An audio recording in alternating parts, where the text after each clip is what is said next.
Siapakah umat muslim yang tak kenal surah Yasin? Surat ke-36 dalam Al-Quran ini sering disebut sebagai jantungnya Al-Quran, karena isinya yang begitu mendalam dan keutamaannya yang luar biasa. Tetapi, sudahkah kalian tahu apa sejarah dan cerita ajaib di baliknya? Surah Yasin merupakan tergolong surat Makkiyah, yang berarti ia diturunkan di kota Mekah sebelum Nabi Muhammad hijrah ke Madinah. Penurunannya terjadi pada masa awal-awal dakwah, saat Nabi menghadapi banyak penolakan dan tuduhan dari kaum kafir Quraisy. Awal mula surah ini turun langsung membela Nabi Muhammad dari tuduhan kaum kafir. Ada cerita menarik di balik turunnya surah Yasin ayat 1-10. Kala itu, Abu Jahal dan para pembesar Quraisy lainnya merencanakan pembunuhan terhadap Nabi. Namun dengan kuasa Allah, mereka tak bisa melihat keberadaan Nabi saat keluar dari rumah. Ayat-ayat awal surah Yasin ini seolah menjadi tameng bagi Nabi, menegaskan kebenaran risalah yang dibawanya. Salah satu kisah paling menyentuh dalam surah Yasin adalah cerita tentang Habib An-Najjar, yaitu seorang lelaki saleh yang beriman dari ujung kota. Kisah ini termaktub dalam surah Yasin ayat 13 hingga 30. Dikisahkan, dahulu Allah mengutus 3 rasul untuk mendakwahi sebuah kota yang warganya menolak keimanan. Para rasul itu ditolak mentah-mentah. Namun Habib An-Najjar yang mendengar kabar ini segera datang dan berseru kepada kaumnya, "Wahai kaumku, ikutilah para utusan itu." Ia berani membela para utusan meskipun ia tahu ia akan menghadapi bahaya. Namun kaumnya itu tak terima dan dengan kejam membunuh Habib An-Najjar.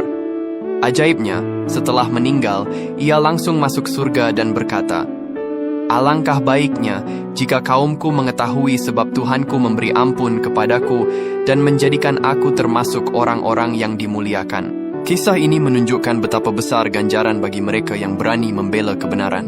Membaca surah Yasin tidak hanya tentang kisah masa lalu, tetapi juga membawa banyak keutamaan bagi yang membacanya. Di antara manfaat membaca surah Yasin yang pertama, yaitu sebagai pengampunan dosa.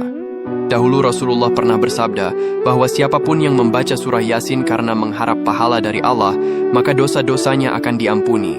Adapun manfaat yang kedua, yaitu melancarkan hajat. Banyak umat Islam meyakini dan mengalami bahwa membaca surah Yasin dapat mempermudah terkabulnya hajat atau keinginan. Bahkan, ada yang mengamalkannya sebanyak 41 kali dan merasakan keberkahan dalam hidupnya. Adapun manfaat yang ketiga, yaitu mendapat pertolongan dari Allah. Surah Yasin sering dibacakan untuk orang yang sedang sakaratul maut dengan harapan bisa meringankan prosesnya. Bahkan, kisah-kisah nyata tentang kesembuhan dan ketenangan di ujung ajal banyak beredar berkat pembacaan surah Yasin ini.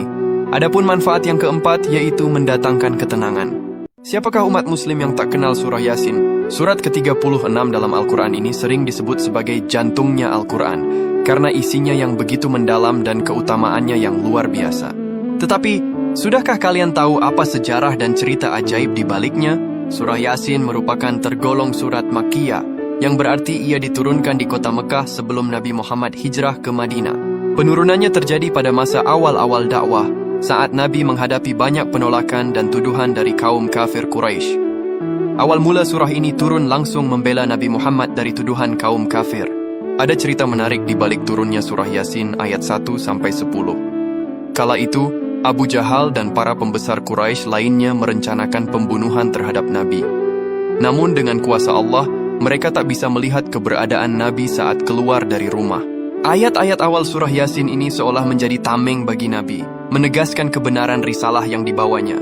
Salah satu kisah paling menyentuh dalam surah Yasin adalah cerita tentang Habib An-Najjar, yaitu seorang lelaki saleh yang beriman dari ujung kota. Kisah ini termaktub dalam surah Yasin ayat 13 hingga 30. Dikisahkan, dahulu Allah mengutus 3 rasul untuk mendakwahi